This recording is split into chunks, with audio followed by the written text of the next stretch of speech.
কাশেমির চতুল বাজারে সর্বশ্রেণী পেশার মানুষের সাথে মতবিনিময় সভা সফলভাবে সম্পন্ন হয়েছে।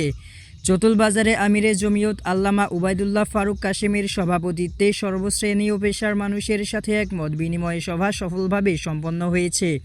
সভায় বিভিন্ন শ্রেণী পেশার মানুষের উপস্থিতি ছিল চোখে পড়ার মতো। স্থানীয় ব্যবসায়ী, শিক্ষক, ধর্মীয় ব্যক্তিত্ব, তরুণ সমাজ ও রাজনৈতিক নেতৃবৃন্দ সহ সাধারণ জনগণ অংশগ্রহণ করেন এই মতবিনিময় সভায় আল্লামা উবাইদুল্লাহ ফারুক কাশেমি বলেন, দেশ ও সমাজের উন্নতির জন্য সকল শ্রেণীর মানুষকে একত্রিত হয়ে কাজ করতে হবে। নৈতিকতা ও সততা, ইসলামী আদর্শের ভিত্তিতে সমাজ গঠনের মাধ্যমেই আমরা একটি শান্তিপূর্ণ বাংলাদেশ প্রতিষ্ঠা করতে পারি। তিনি আরও বলেন, জমিয়ত সর্বদা জনগণের পাশে ছিল, আছে এবং থাকবে ইনশাআল্লাহ। ইসলামী আদর্শ বাস্তবায়নে ঐক্য ও সচেতনতার কোনো বিকল্প নেই। সভায় বক্তারা সমাজে ইসলামী মূল্যবোধ শিক্ষা বিস্তার, নৈতিকতা চর্চা ও যুব সমাজকে সঠিক পথে পরিচালনার গুরুত্ব তুলে ধরেন। শেষে মিলাদ ও দোয়ার মাধ্যমে অনুষ্ঠানটি সমাপ্ত হয়।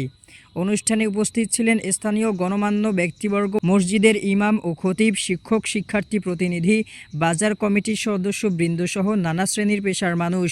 সভা শেষে আমিরে জমিয়ত উপস্থিত সকলকে ধন্যবাদ জানান এবং সমাজে ঐক্য ও শান্তি প্রতিষ্ঠার আহ্বান জানান।